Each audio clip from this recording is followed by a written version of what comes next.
Well, let's get to our panel right now. Joining us for more, Zhang is the Washington, D.C. bureau chief for Shanghai Wen Hui Daily. From Montreal, Chen Zhao is a founding partner of Alpine Macro, where he oversees global strategy. With me in the studio, Dan Ikenson is with the Cato Institute, where he's the director of the Herbert A. Stiefel Center for Trade and Policy Studies. And from New York, Robert Hormats is the vice chairman of Kissinger Associates and a former U.S. Undersecretary of State.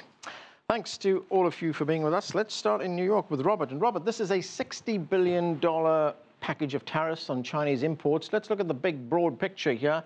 What impact is this going to have on trade between these two countries? Well, it could well be the opening volley of a trade war, in the sense that the U.S. will take action against a number of commodities, perhaps a large number. There's a long list of potential candidates for higher tariffs. And then China will take an action to respond to this. China's already indicated that. And then the question that your commentator pointed out, what's the process for moving ahead? Normally, and when I was in government and others are in government, if you took a tough position, you would have a negotiating strategy for working out differences. There are differences between the United States and China on a wide range of issues, but you need to have some process, some orderly process for working out differences. China is not going to just unilaterally give in to the United States. It hasn't in the past, it won't in the future. So you need some process of negotiating to figure out where the compromises are, where the changes are, and it has to be based on some process, of which there does not seem to be one at this point, or at least it's not evident at this point. So this is not totally unexpected. Donald Trump has been threatening to impose these tariffs ever since he entered the presidential race during the campaign as well. But now that it's official, I'll get you in a moment. Yeah, go ahead. I'm sorry. I don't. He's said this all along in the campaign. Whether he understands the implications of doing it and doing it the way he's done it, and whether he understands the impact on various aspects of the American economy and the impacts on the relationship with China, those are the dimensions that are somewhat unclear, and it looks like a very tough position, but what's going to happen tomorrow and the day after to our relations with China and to a lot of American companies that'll be affected not only by trade, but we could be in the middle not just of the beginning not just of a trade war or trade conflict, but also an investment conflict as well. Okay, Zhang, now it's official. We've heard it from the president. How is this news going to be received in China? I think, as you said, it is not surprising, but it is also surprising. Not surprising because Mr. Trump has been talking about this issue in the last 2, 3, even more years.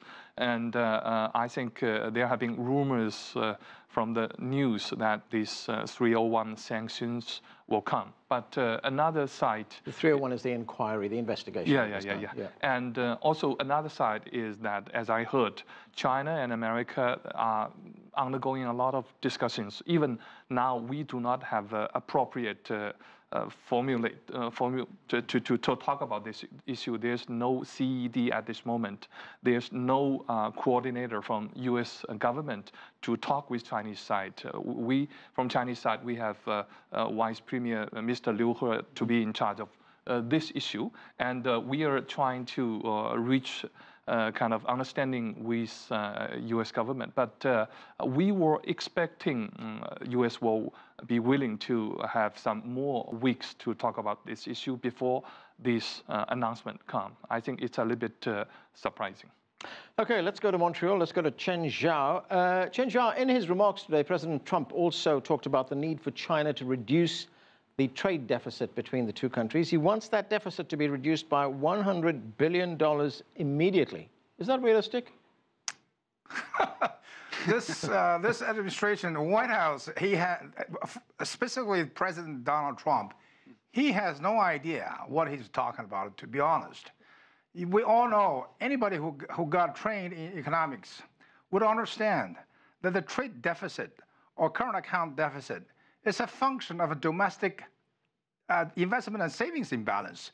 If you don't have sufficient domestic savings, the United States of America will run trade deficit with somebody. If it's not with China, it will be with somebody else.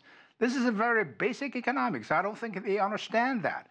the second point is that I think this whole White House trade policy, the philosophy of the U.S. trade policy become very weird and absurd.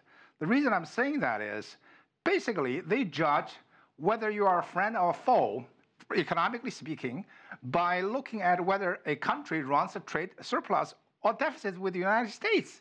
This is nonsense. This is total nonsense. The reason I'm saying it's a total nonsense is because trade bring in comparative advantage. This is a basic economic 101. If you want to maximize the trade benefits, country among countries, at every time, a point of time, they need to run bilateral trade imbalance, period. Because certain countries are good producing certain things, other countries are good at producing some other things. When you trade, there's no guarantee it's always being balanced. So that's what I'm saying. This whole bunch of people who are running the White House trade policy are very dangerous. They don't know what they're talking about. I don't understand what kind of economics they're basing their economic policy on. That's my concern. I think this whole thing could become very messy because of the philosophy is totally wrong. Dan, in his remarks today, President Trump said that he's using tariffs and he's talking about a strong trade policy to negotiate better trade deals. What do you make of that? Look, I share the sentiments that were just expressed. Let's put this in perspective. This president is changing trade policy tack. He's departing from about 80 years of U.S. trade policy under 13 different presidential administrations, both Republican and Democratic. The premise of U.S. trade policy over the years was that trade is a win-win. It's good for economies in both countries and in all countries. It fosters peace among nations. Trump sees trade as a zero-sum game. So the trade deficit means that we're losing at trade. Exports are Team America's points. Imports are the foreign team's points. The trade deficit means we're losing, and we're losing because the foreign team cheats. That also means that the United States has more leverage. If it has a deficit, that means the other country needs the U.S. market more than the U.S. needs its market. And by virtue of the fact that the U.S. is just to echo what you, I'm sorry, just to echo what you just said. This president is basically lying about everything on trade. Nobody, actually everybody, if you go back to the book and just to check some basic data, the U.S. manufacturing GDP today is at a record high. The level of U.S. manufacturing GDP is at a record high. The number of people who are producing this record high manufacturing GDP is at a record low. Okay. Yeah. What does that tell you? It tells you the U.S. productivity is enormous. The politics lags the economics, and that's generally the way it is. This brand of economic nationalism that the president and his advisors bring to the table is predicated on this idea that the United States is this benevolent giant. We rebuilt the world after the Second World War. We had this security umbrella. Our trading partners and others prospered under it. And what did they do? They went out and became competitors of ours, and they took our markets. And we demand tribute, and we should be given special treatment at the WTO and around the world. Mm-hmm. And so that's what this is about. And it really does channel and reflect a certain sentiment in the American population that, hey, we're the good guys, and we've been shortchanged. Yeah, and he's tapped into that, hasn't he? He really has tapped into it. I agree with the sentiment that it's a total departure from economics, though. Right. Robert, we talk about these big numbers. Chen, I'll get to you in a moment. Robert, we talk about these big numbers, $60 billion. We use economic terms like surplus and deficit, etc. But what does this mean for the American consumer? How will this impact the American consumer?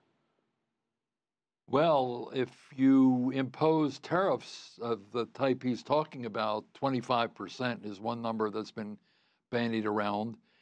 It's a tax. It's a tax on imported goods.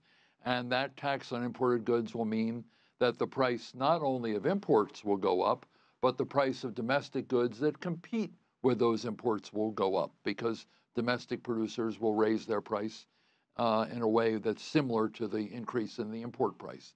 So it will hurt a lot of consumers. On the other hand, it will hurt a lot of producers because there are a lot of people, particularly in the farm community, who are very worried that there'll be retaliation against American agricultural products from the Midwest. So the notion that you can isolate one part of trade without having it have major impacts on the other parts of the economy is simply wrong, and you need to factor those in when you make decisions.